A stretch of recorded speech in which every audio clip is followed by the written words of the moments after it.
Hi, this is Paul. As is often the case, I'm going to continue sort of thinking about what I was thinking yesterday. That's sort of how this process works, that I make these crazy videos. Grizz worked on my stuff a little bit today, which I appreciated. I want to keep going in this line of where Mary Harrington started about the fact that in order for a nation, for a body to act, it needs to have a coherent center, and it needs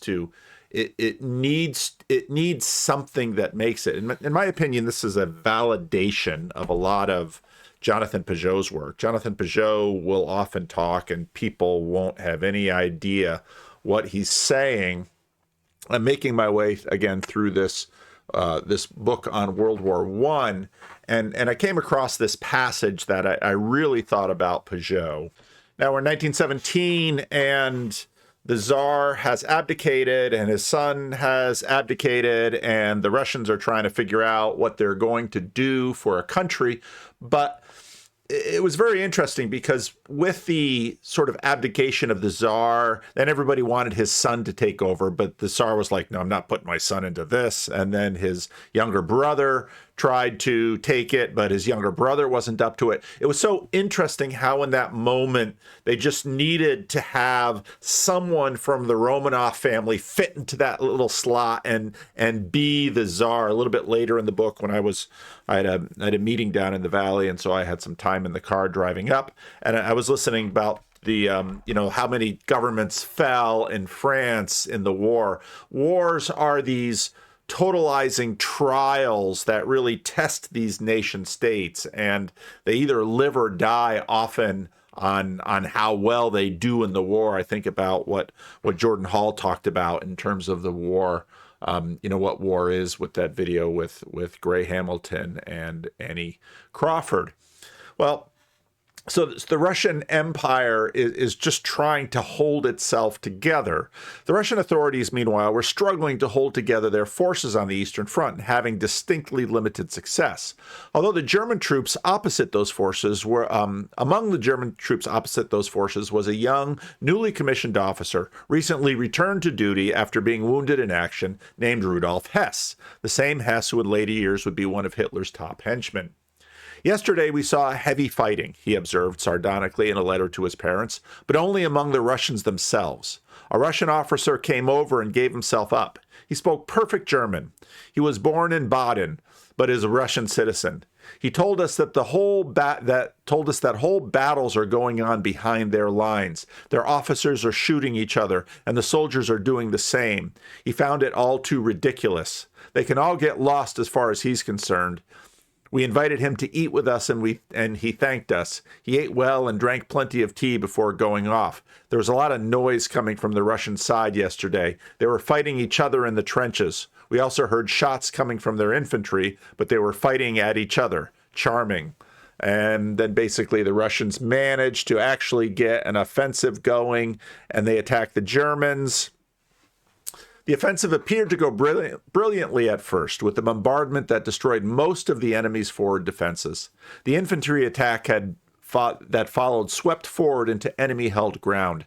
It was all an illusion, however. The Russians were unaware of the new defensive system that Ludendorff had put in place on both fronts, and that even the Austrians were using under German direction. The counterattack, the Austrians at this point were only a step above the Italians. They didn't simply retreat. They quit the war. The counterattack, when it came, was more than the Russian soldiers were able or willing to endure. They didn't simply retreat. They quit the war on the spot, refusing to obey further orders. Officers who attempted to restore order were shot dead. In July 8th, the Russian 8th Army essentially went out of existence. 10 days after Brusilov, who had misgivings from the start, had been ordered to proceed by Kerensky, found himself relieved of command. By July 19, it was the Germans who were on the offensive, driving a disordered mob of Russians before them. The commander was the same Max Hoffman who had been Ludendorff's chief strategist at Tannenberg and was now chief of staff on the Eastern Front. Wherever the Germans advanced, the Russians fled, and when the Austrians joined in, the Russians fled even from them. this gets into this question of how people work. It gets into the question of the master and the emissary, and it's almost as if the body of the Russian army, it might have still had its emissaries, but it had lost its master, and it simply caves in. Now, some of you know I've been over, during my trip, I ran the live stream of the Randos thing. I could, I suppose, get that going. I had to run some updates on that computer, so I stopped it. Some people are checking in and watching it, and maybe I'll get it going again. I'm still thinking about ways that I can play with that, and I'd done a theme sort of before, but I'm also sort of using the Vanderclips channel for some other things. Yesterday, I had read, of course, from a review of Alexander Karp's book. And so then after that, I did a little bit of poking around on YouTube and saw that he had done some interviews when the book was out. I knew nothing of the guy. Wow. Just sort of wow. So I put a few clips up there, and I want to play, at least want to play one now. Well, there's about 100 things to talk about in this book. The book is called The Technological Republic: Hard Power, Soft Belief, and the Future of the West. And as I mentioned, Palantir in many ways was born out of 9/11 to go after terrorists and to effectively help the West wage war. But now this gets into, again, if you remember yesterday's video, Mary Harrington starts out by saying, no matter what the European superstate wants to do, if people aren't willing to die for it, are they really going to be able to stand up against the Russians? And then sliding over to Tanner Green's, I think it's Tanner Green or Tanner Greer, his review of Karp's book, where he says, he's right.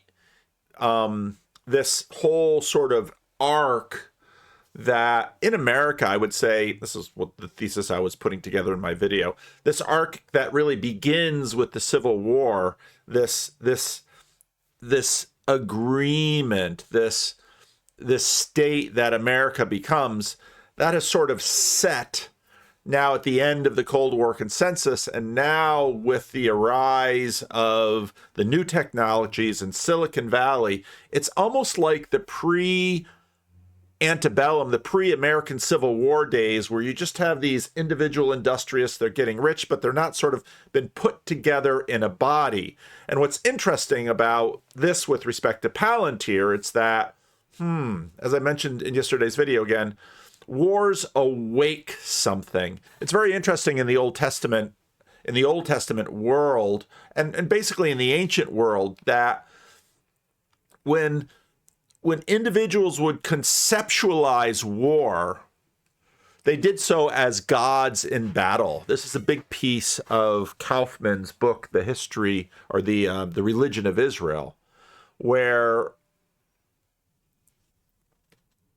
part of what made the movie Pacific Rim so engaging was that these massive robots, in some ways, I think at a deep level, sort of make us imagine gods who are warring against each other. And of course, propaganda has used that. You have Uncle Sam, he looks a certain way. John Bull looks a certain way. The Russian bear looks a certain way. We tend to construct these mythological collective bodies, and the bodies have to have heart and soul and mission and purpose and meaning in order to sort of mobilize human beings to form these bodies.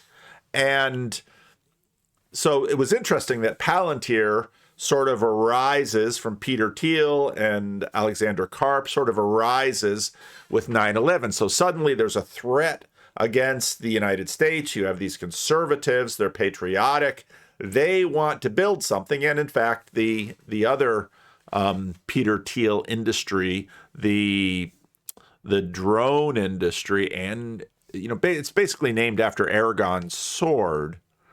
And this is sort of arising, really watching what's happening to warfare during the Ukraine war. So again, wars are these things that sort of mobilize us and create us.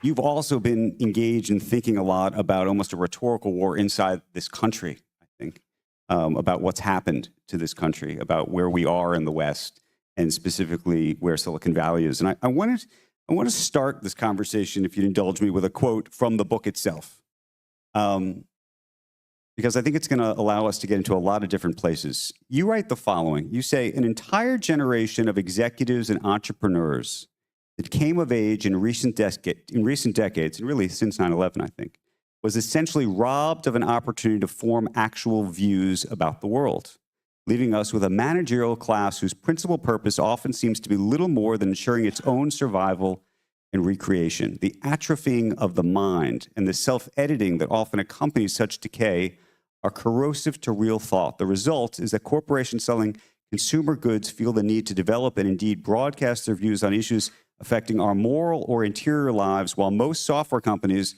with the capacity and perhaps duty to shape our geopolitics remain conspicuously silent. How do you think this happened?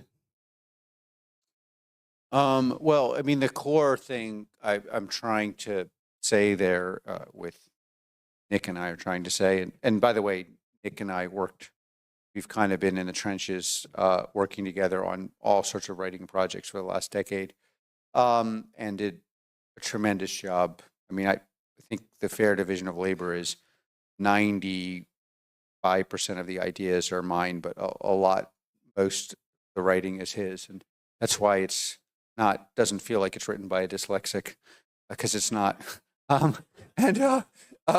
So a topic we want to talk about, by the way. Yeah. So it's the central, I think, people who were rising. So what the book really is about, one of the main topics is like, how would you build a company that's transformative? How would you build a culture that's transformative? How would you build a charismatic culture? And how do you build a country that's working? And one of the things that I think happened in my generation was people learned that the first thing you do if you want to be successful is become political and the sophist, and you trade whatever your belief structure is. There was a general sense you should have no belief structure, right there. There's a general sense you should have no belief structure. This is part of why we're having this conversation about liberalism and secularism, is that part of what the vision of secularism wanted to do was say, well, we're just going to leave all of our beliefs at the door. We're going to have a headless proceduralism that will manage things here below. And again, I've talked about this with Marcus a bit, and that's going to just manage things. But of course, all that does is just make sure all the assumptions are embedded. And as long as the assumptions are embedded, that can go okay, because we don't have to revisit all of these assumptions about what is good and what is right and what we're trying to shoot for. We can just agree to manage things, how to get done what all of us sort of implicitly believe is the good, the true, and the beautiful, and a direction that we're all going in. And now, of course, wars tend to focus that, because wars tend to be about, well, killing instead of being killed. And to a certain degree, business, because business sort of gets abstracted into money. It's about, the bottom line and the other bottom line. But do we ask the question? And again, Paul Allen was talking to Luke, and I played some of that video in yesterday's video. But banking isn't just about, what's the difference between banking and loan sharking, let's say?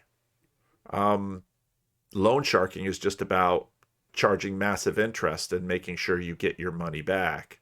Banking, ideally, is about using capital to help a community thrive, getting money to the right people, and getting money to the right people who will use it to build their company. But the idea is that when they thrive, everyone thrives.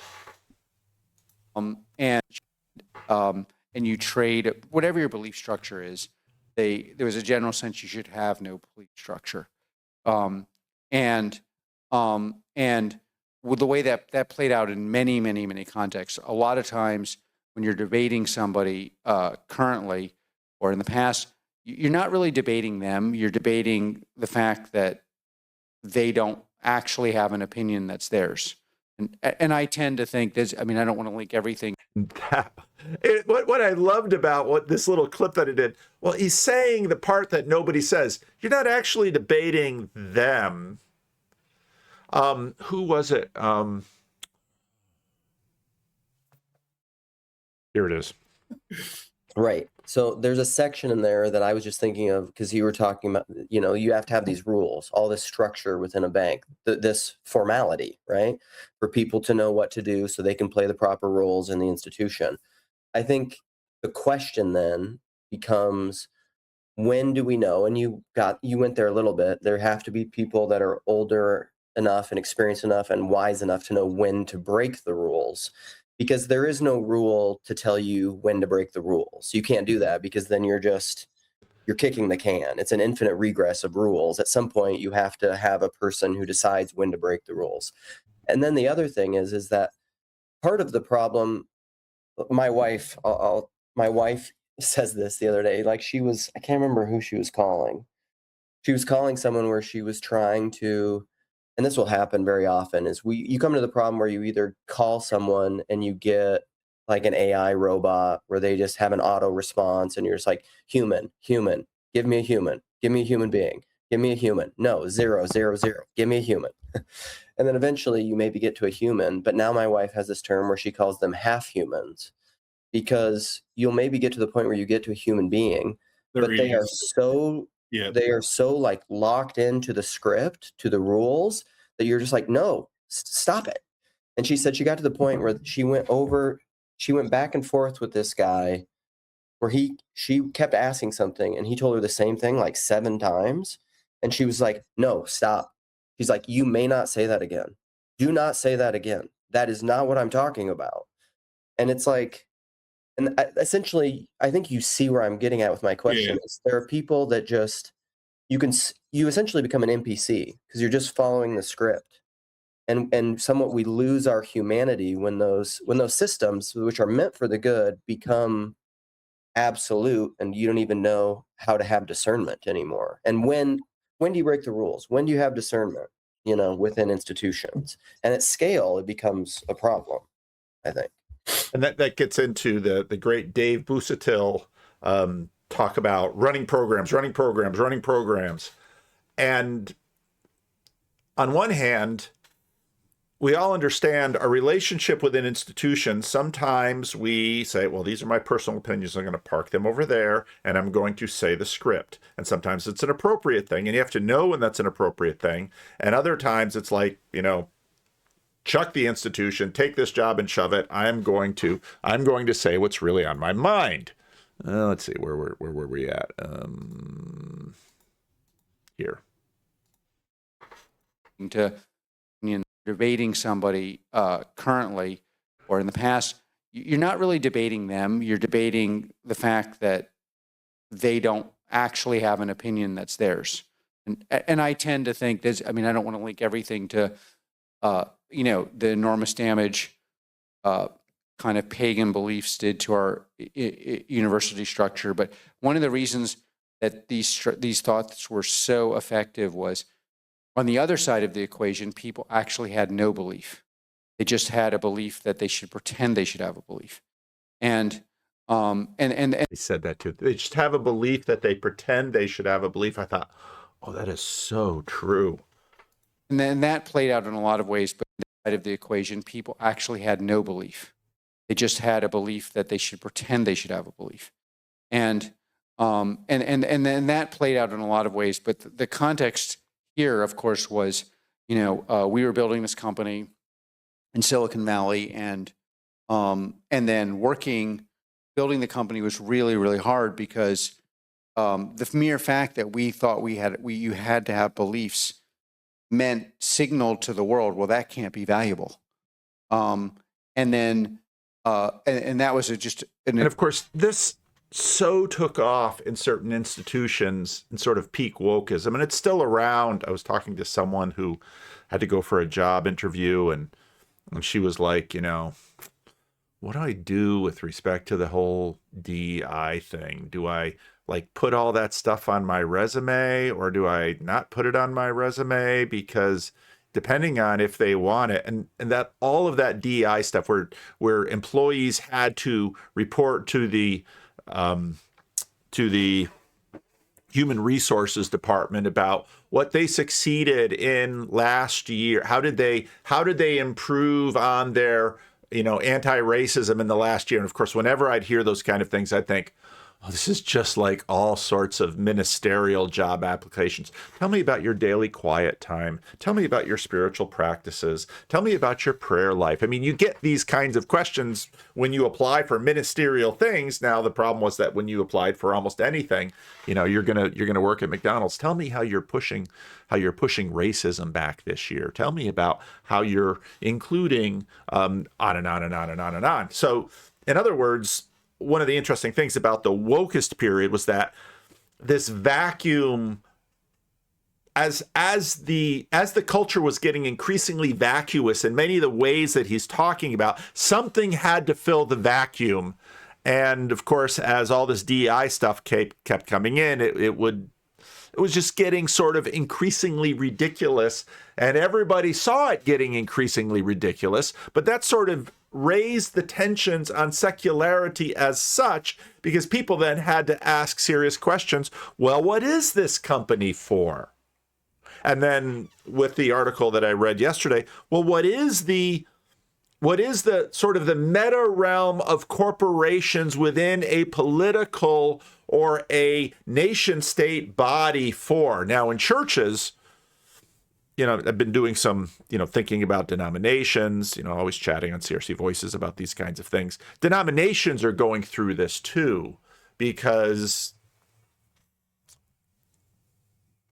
Ready to Harvest released a pretty big video on the CRC and its split, and he got most of it right. The most interesting part for me wasn't just sort of fact checking on whether I thought they were sort of getting all of the stuff right that Synod had done. What was interesting for me was he picked up on the Towards CRC Canada movement, which has been a big debate on CRC Voices. So I'll just play some of that video. Churches still interested, as well as Canadian churches that had already disaffiliated from the CRC.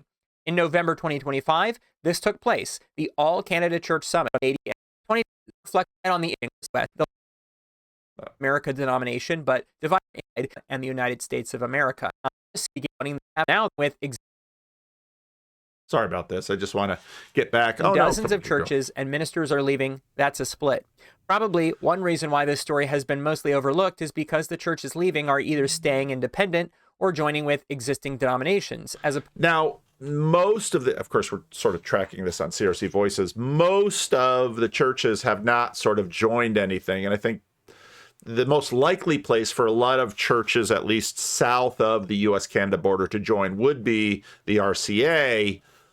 But I think there's some hesitancy about that for some really good reasons. And so many of them have just sort of stayed out there in limbo, even though for particular polity reasons, when some clergy saw they were going to disaffiliate, they could easily hop to the RCA, and at least if an RCA classis would have them, they'd be okay. Opposed to forming a new denomination. Until now, that is, because it looks like a new denomination will be formed quite soon. This is happening due to the other issue that I mentioned. It's going to be interesting if they actually pull it off, because that's a big debate too. In the 2022 video, Canadian churches wanting their own Canadian denomination. In 2023, a group of Canadian CRC members began a campaign called Toward CRC Canada, which had this to say of their mission. Toward a CRC in Canada is a group of people who believe that the time has come for the Christian Reformed Church in North America to birth into two distinct and separate, yet collaborative, national denominations. Now, the nationality in here is really interesting because, of course, in many ways, CRC Canada was birthed out of the Second World War. Refugees came over. They had an easier time to get into Canada. Canada welcomed them. And then I had breakfast with a couple of retired CRC ministers, and one of whom his father or his grandfather was I think his grandfather was a CRC minister, and his grandfather, like my grandfather in the 1950s, took a call to Ontario to help receive these Ontario, Canada, to help receive these refugee immigrants and put them into churches and help get those churches going. And those churches were key elements of their coming to North America, but in many ways, the Christian Reformed Church, before they burned the wooden shoes, we've talked about that before, was sort of a separate body within the bigger body. And now as these churches have basically all assimilated into the nation states and whatever culture, quasi-religion, all of that stuff, well, now, especially with the split that's happened in the CRC, churches are like, I'm not comfortable being part of an American church. And part of what you'd hear about this especially happened after Trump, because it was like, oh, we can't be a part of this. And then the movement of, well, let's have our own Canadian CRC. One for each of our two wonderful nations, Canada and the United States of America. The goal then was to see the CRC intentionally divide from being a binational denomination into two separate ones. This has happened before in other denominations, like the Mennonite Brethren, formerly a North America denomination, but divided in 1946 into U.S. and Canada conferences. Currently in the CRC, just over 1/4 of churches are in Canada. Three concerns listed by Towards CRC Canada about 2025 Synod were the dispute over the gravamen process, the number of disaffiliating CRC churches in Canada, and the less than pleasant political and economic relationship currently existing between Canada and the That's Donald Trump. USA. Another article on the Towards CRC Canada website pointed out that Canadian CRC churches have higher rates of women as deacon and elders, and women are seated in all Canadian classes, while there are 4 U.S. classes which do not seat women. It also said on the issue of sexuality, no Canadian classes submitted an overture supporting the Human Sexuality Report, and several classes. The Human Sexuality Report was the report that basically said the CRC needs to maintain a traditional stance on this, and this is what that looks like. He's sent overtures requesting more time, more flexible approaches, and more space for different approaches to inclusion within CRC churches. The issue remains unresolved within church circles, despite a definitive synodical declaration. Long story short, though. And of course, those of you who follow the channel know that Synod wasn't close on any of these. All of these votes were 70-30, 70-30, 70-30. And so the group saw we have no path forward to changing the posture of the Christian Reformed Church. The CRC turned this idea down. At 2025 Synod, the vote was 171-3, rejecting a division into two, with a majority of both U.S. and Canadian delegates preferring to keep a binational denomination. This result was not unexpected, and those who initiated the effort didn't back down. Instead, Towards CRC Canada called for a meeting with Canadian CRC churches still interested, as well as Canadian churches that had already disaffiliated from the CRC. In November 2025, this took place, the All Canada Church Summit. Attendees came from all 12 of the Canadian CRC classes and 55 congregations. Toward CRC Canada rebranded as Toward Canada and is now working to establish something variously called a shared ecclesiastical network, a new community, and a community of Reformed congregations. But ultimately, in the draft reports of the work groups which took place at the summit, what was being made was called a denomination. Those draft reports also gave some initial ideas to the policies of the new denomination. On the sexuality debate, they said, all are welcome, though member churches will have the latitude regarding decisions about inclusivity at the local level, e.g. eligibility of women and LGBTQ members for all offices. All representatives from member churches and faith communities will be fully included at all denominational functions and events. On the confessions that the CRC churches have historically affirmed, they said, we do not consider these confessions as boundary markers which include some and exclude others. The report rejects the idea of a signed subscription to the confessions as a requirement for ministers. And the confessional subscription is now similar to what the RCA has had, which is like, these documents are a faithful reflection of historical Reformed teaching. What they don't do is say, these documents faithfully reflect what I believe. It's sort of like saying, well, this document over here, Mein Kampf, is a faithful reflection of what Adolf Hitler believed when he was writing it in prison. I mean, you can say that about anything, but the critical part is, well, this is what I believe. In a sense, they're not looking to be a confessional church. And suggested a verbal confirmation instead. On the question, what are the characteristics of the theological posture we take regarding biblical interpretation? The response was, rather than trying to be prescriptive about a particular method of interpretation, we prefer to be descriptive about a posture with this partial list of characteristics. The 12 listed included imaginative rather than reductionist, contextual rather than proof texting, redemptive historical versus moralistic, exemplarist, and literalist approaches, and dialogical, open to learning from theologies from below, liberationist, feminist, other faiths, rather than being restricted to traditional theologies and interpretations. So what will this new denomination be called? This too was discussed in one of the work groups. One thing said was, given the process of distancing from CRCNA, many were not sure how healthy it is to keep the word Reformed in a name, and also that they liked the idea of keeping toward in the name. So maybe they'll land on something like Churches Toward Christ or Canadian Churches Toward Mission. And they also said, we are wondering if this new... Just call it Toward. Toward. How's that? Toward. What is your church?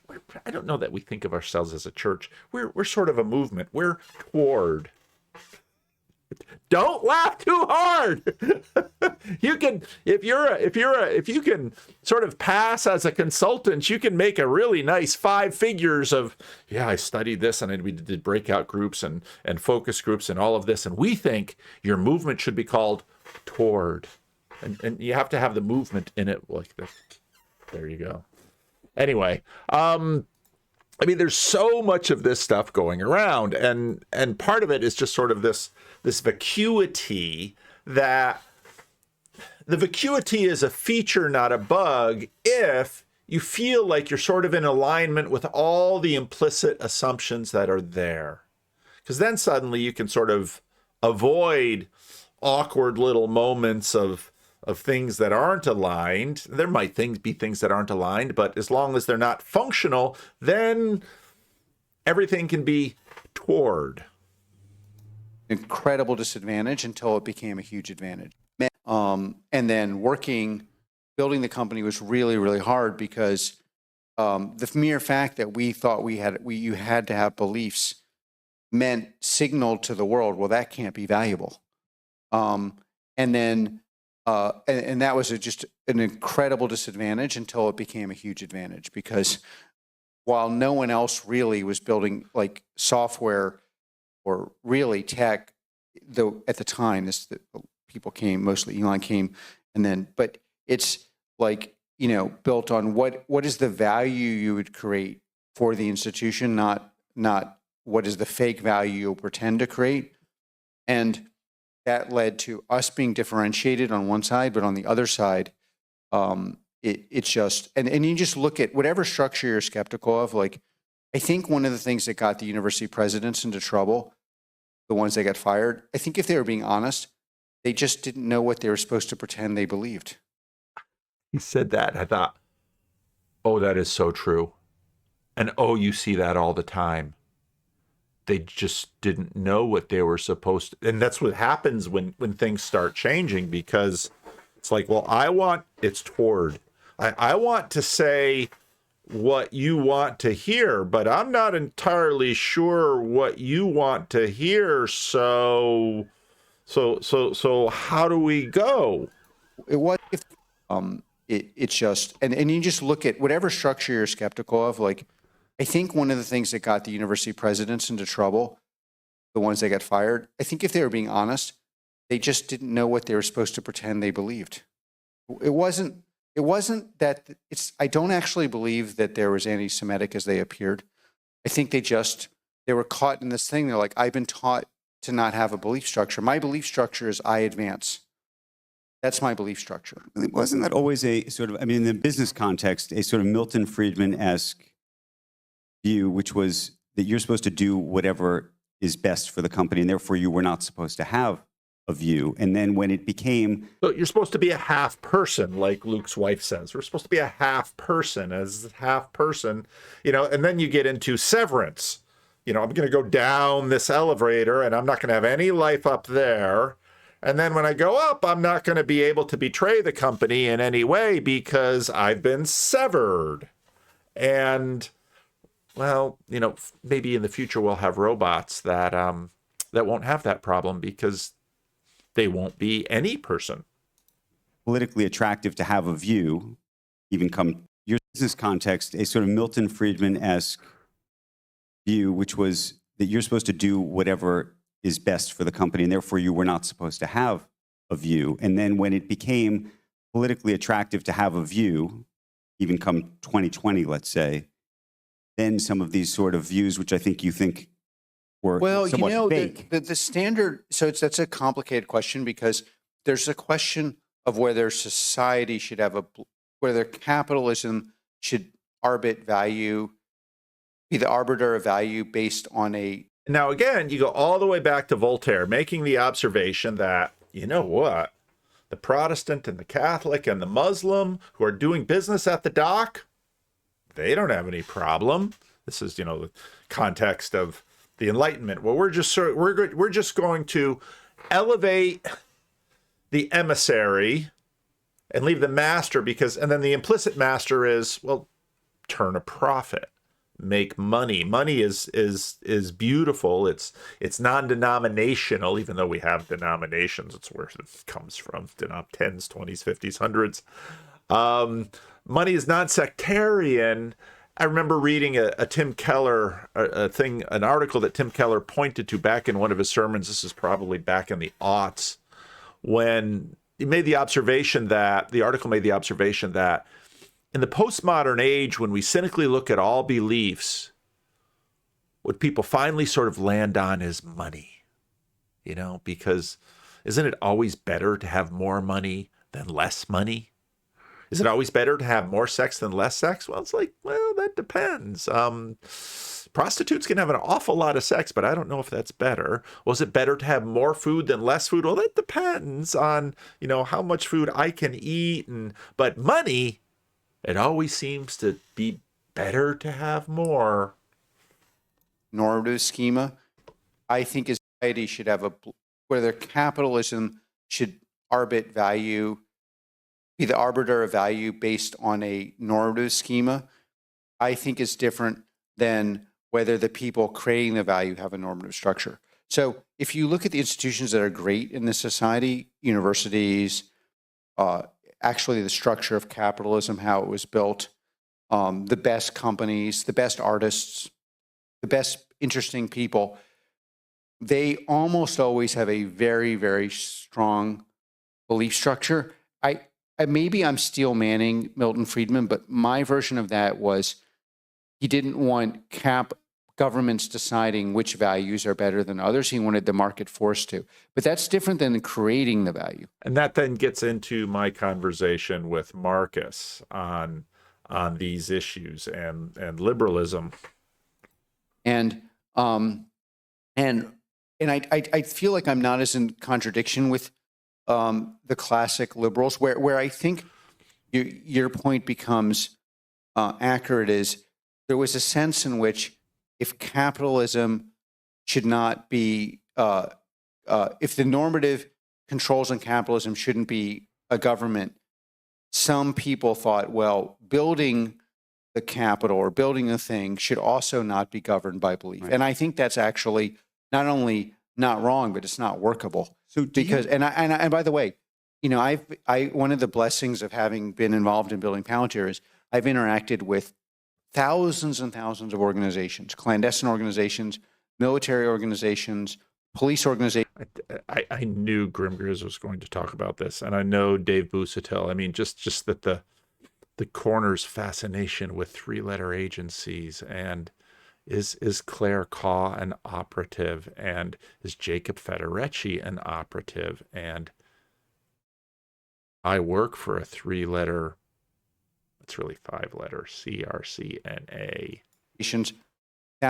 In building Palantir is I've interacted with thousands and thousands of organizations, clandestine organizations, military organizations, police organizations, thousands of commercial organizations. I have yet to see one that functions at a high level where internally there's not a very strong belief structure.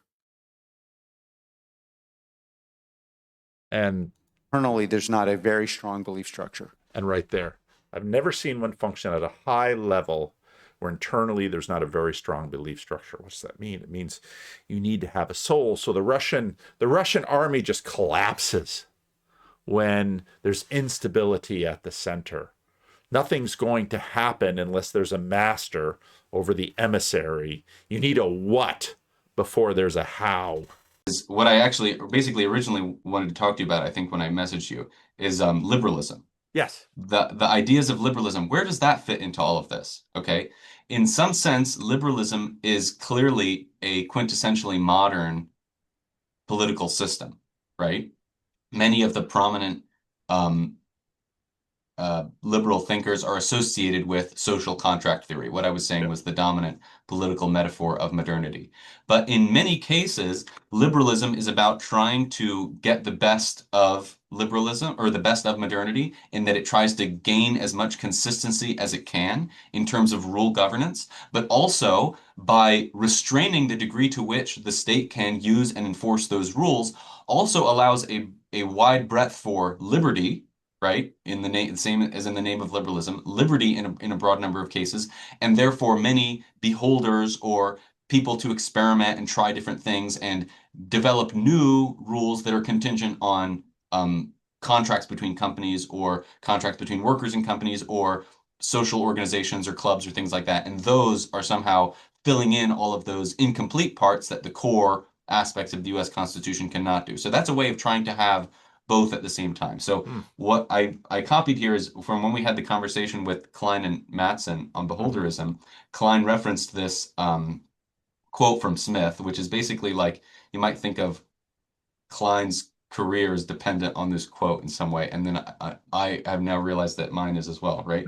So this is something that Smith says in this is in the Theory of Moral Sentiments. Okay, so he says the rules of justice may be compared to the rules of grammar, the rules of the other virtues to the rules which critics lay down for the attainment of what is sublime and elegant in composition. Okay, so he's talking about grammar. Are is your sentence constructed properly? Is there a verb in the right place? Are you using the right ending on the verb? Things like that, right? The one are precise, accurate, and indispensable. The other are loose, vague, and indeterminate, and present us rather with a general idea of the perfection we ought to aim at, than afford us any certain and infallible directions for acquiring it. A man may learn to write grammatically by rule with the most absolute infallibility, and so perhaps he may be taught to act justly. But there are no rules whose observance will infallibly lead us to the attainment of elegance or sublimity in writing, though there are some which may help us, in some measure, to correct and ascertain the vague ideas which we might otherwise have entertained of those perfections. So with this idea of precision and accuracy of rules, he's clearly like admitting the values of consistency. Rules in general, when you praise that we have rules, you're praising the value of and the cash value in a sense of consistency. But you have to admit that those consistent rules can only be applied to the things for which they consistently guide to actual virtue. Right. So Klein has another great paper on the different senses of justice in Adam Smith. But what he means by justice here in this passage specifically refers to contract and consent, my property or your property, right? So you can teach a knave, right, what it means to violate another person's life, liberty, or property, right? And you can teach them to agree to those rules, and we can teach any community of people these are the rules and this is what violating the rules means in most cases, right? But what does it mean to be a good person? We can propose rules. We can propose rules that are more or less vague, right? And maybe the more consistent or the clearer those rules, the better. But if we make them too clear, then we leave out all of this other stuff and we lead people down the wrong direction. Legalism, we'd call it, something like that, right? So the idea of liberalism is to say, let's get these rules, let's get consistency for the lower things, for person-to-person direct interaction about something like property. And then with respect to the state, right, the state maybe has an exception to whether or not, the taxation is a violation of one's liberty, right? So if we treated the government as just another person, right? They're clearly violating some of these rules of justice when they decide to tax me or force me to use my property in this way or that way. But we might admit that sometimes even these rules are incomplete in with respect to the whole, with respect to what is desirable or good for the whole, right? But clearly, if we say, well, the state gets an exception, we're introducing an inconsistency that can unravel if the state moves in its own direction, right? So we want to both say that we have consistent rules for how we interact with one another. And then there's this thing, the state, they can make exceptions, but we're committed to liberty. We're committed to the idea that generally the state should not use its exception capacity, Right. right? And that's much closer to the ideal of liberalism. So it has this core modern characteristic in that the rules of justice, right? So interpersonally, but also trying to restrain the state to those rules of justice is is a quintessentially modern thing, but it leaves many things open to many other interpretations of the world. So you can have a liberal, modern state or society with many different pre-modern religious interpretations. Now, no one of those can then capture the state and take over the whole thing, or else you lose that consistency that we're supposedly going for, Right. right? But you can still maintain the whole is the idea. And now Right. there are other sorts of liberalisms. So the liberalism of Jeremy Bentham or John Stuart Mill was to say, well, what we can really be precise and accurate about is everyone's happiness. And so we can build a system, or I can understand economics to such a clear degree that I can build a consistent set of rules that everyone has to follow. And this is going to lead to the most wealth and the most happiness for the greatest number of peoples, right? So that's going against what Smith is saying. That's trying to include all of the different senses of goodness that we could possibly perceive and bringing them into one system, right? Whereas Smith is saying, no, no, no. I'm just saying we can only be consistent about the way that we directly interact with one another. Now, Bentham and Mill are put in the same camp as Adam Smith because in many ways the practical direct suggestions that they had were largely laissez-faire, free market kind of things anyway. So they're put in the same policy camp, but they had very different philosophies of how these things approach, right? Because for Bentham or Mill, as soon as someone proposes a slightly different system, which now says that the government has to control all of this thing, or we ought to give the social planner or the efficient expert economist control over the whole economy, there's nothing in their philosophy which says you can't do that, or nothing in their philosophy which suggests that you can't have a consistent system that's not a market system that organizes all of these different things, right? So there's different. You have to admit there's different species of liberalism, and the classical liberalism of Adam Smith and David Hume was committed to this idea that you cannot have consistent systems for everything. So that's why we have to restrain the state's behavior to a certain set of things, because otherwise they're going to be overrating their degree of accuracy for whichever system they impose on the world. So I dropped that clip in of Marcus's talk about liberalism and modernity, and you get the sense that there needs to be this cultural container that can sort of hold it together, and that's where you get into this question of the catacon and the culture. Right. But if then it's committed to those problems, then its weaknesses are the moments in which those rules don't work, the Civil War, or all of the various different awkwardnesses. Does the president have the right to impose tariffs unilaterally under this 1971 law or whatever? All of those things like that. That's the weaknesses of liberalism, which we can try to deal with. But if we can't perfectly deal with it, then the post-liberals basically say, you made us commit to these rules, and so you've led us into chaos. Right? Because you gave us these rules that you said were going to create stability, but when we hit the emergency situation, we exploded. Yep. So the quintessential thinker here is Carl Schmitt, who's becoming much more popular on the right. I don't know if you've heard. Yeah, I've bumped into so I've been reading a lot of Rene Girard, some how Peter Thiel is interacting with them, and then Peter Thiel bringing up Carl Schmitt, and then this piece in Wired magazine about Peter Thiel and his Antichrist lectures, where he goes into there's another Austrian scholar who was a good friend of Girard, and he basically has done a fair amount of writing on Schmitt. So, but I don't know that much about Carl Schmitt.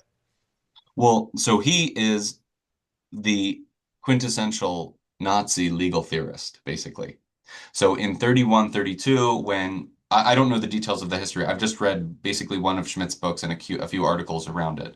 He's basically saying, well, the Weimar system, right, or the system of Weimar Germany is proposing this constitution, and this is what we were supposed to commit to, and look at all of this chaos that it's caused. And basically the idea is that he's actually a follower of Weber in some way, but he's trying to correct Weber.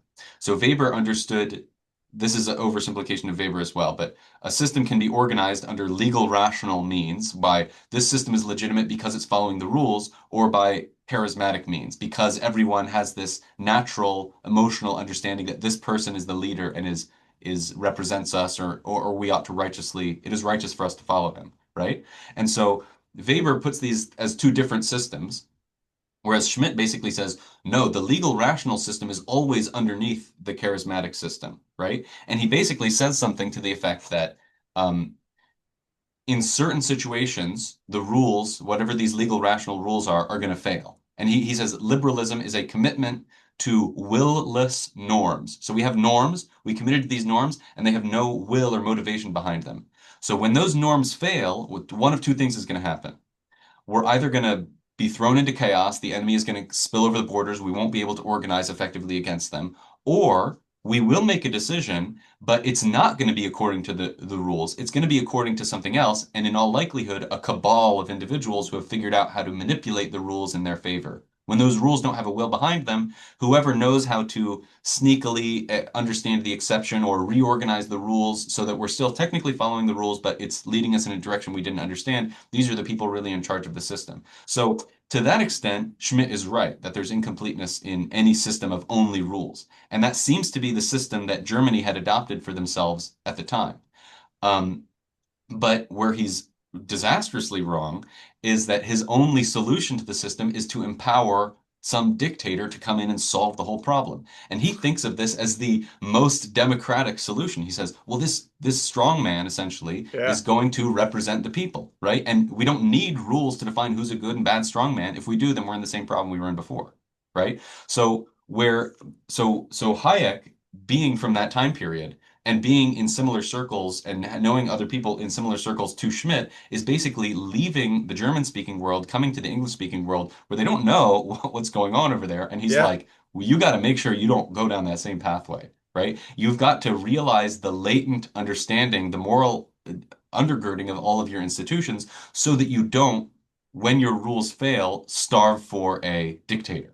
Right? And so that's what Hayek is basically warning people against. So the rest of Hayek's career after this was trying to understand the bottom-up processes by which we solve those problems without needing a dictator, or the cultural or moral background to every set of rules that we ought to understand so that when those rules formally fail, we can fill in the gaps with the spirit behind the laws, is the idea. So he becomes really enamored with the English common law system, which is able to commit itself to precedent and have consistency, but also adapt to new situations, is the idea. So that's all I have. I liked the way Marcus put that together. And so what comes up, Hayek sort of wants this self-organizing thing, but this gets into much more of the deep cultural code and the assumptions. And I think, part of what happens in the West, and of course, the most basic layer is religion.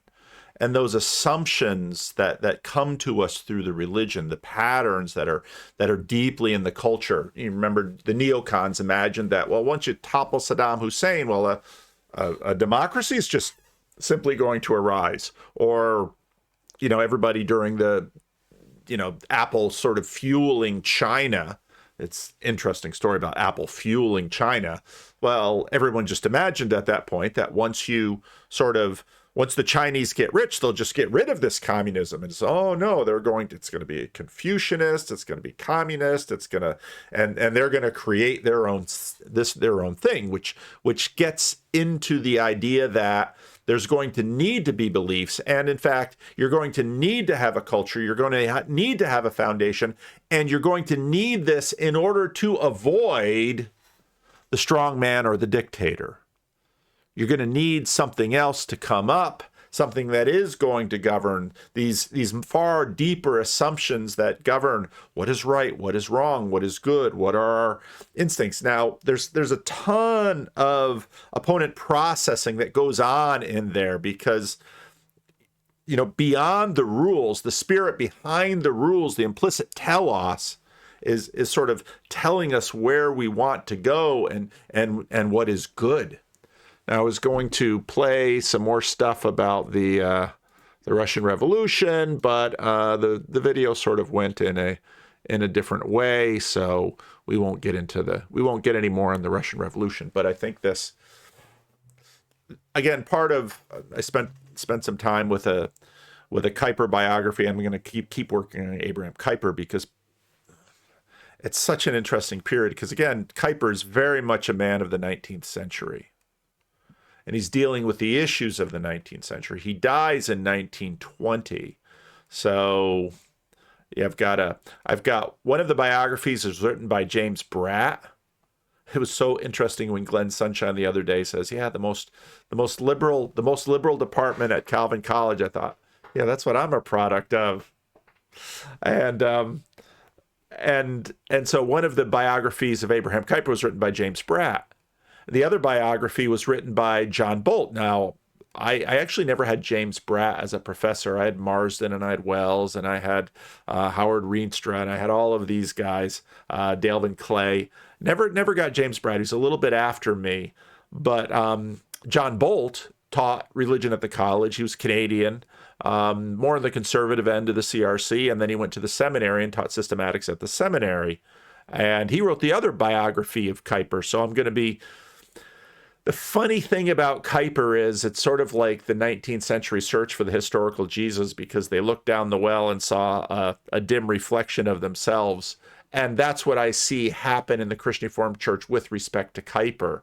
One of the things that I noted, I put the link in yesterday's video from Matthew Tuninga's lecture that he gave at the Acton Institute in Grand Rapids on Kuyper, and noted that Kuyper had this idea not of universal suffrage, but of family suffrage. And then, of course, it was so funny because I'd heard that from watching the Doug Wilson. It's like, Doug Wilson got that from Kuyper. That's got to just try the souls of the certain kinds of Kuyperians that are, let's say, in the former CRC elite, now that they've been pushed out by this, but was just sort of a drama, and now it's a schism. If toward can move toward a thing that's more than just toward.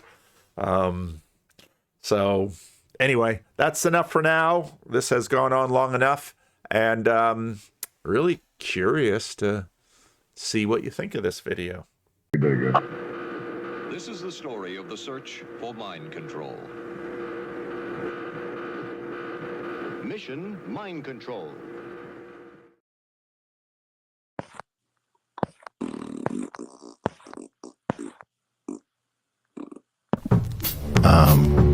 To be able to create something that normally happens in the sun on an island in the Pacific, or to be able to rewrite a cell the way Craig Venter did, synthetic biology. We are now gods, but for the wisdom. The world's most serious human beings should be working on the twin nuclei problem. What do we do with new godlike powers given our history of conflict, our history of envy, our history of madness? We should definitely try it. Everybody believes that should work on that problem. Well, it's the Moses. It's the Moses thing. It's time to go. It's time to leave. This place is over. We get off the planet.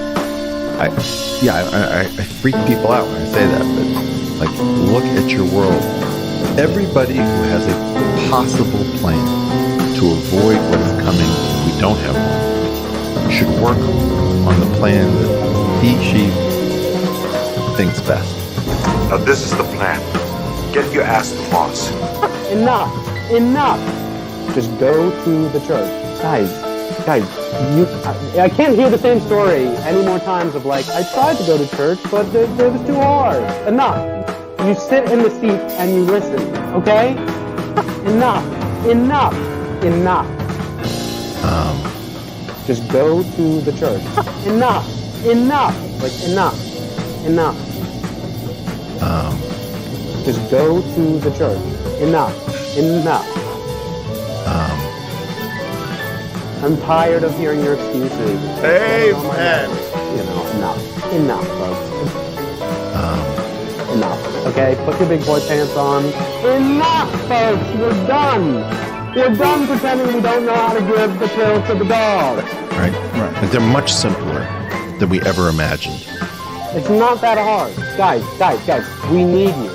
High in openness, high in creativity, disagreeable people, you also need to be in the church. You put the pill in the peanut butter. You take the pill, you put it in the peanut butter, you give it to your dog. Enough. Should be a meme. That should be a meme.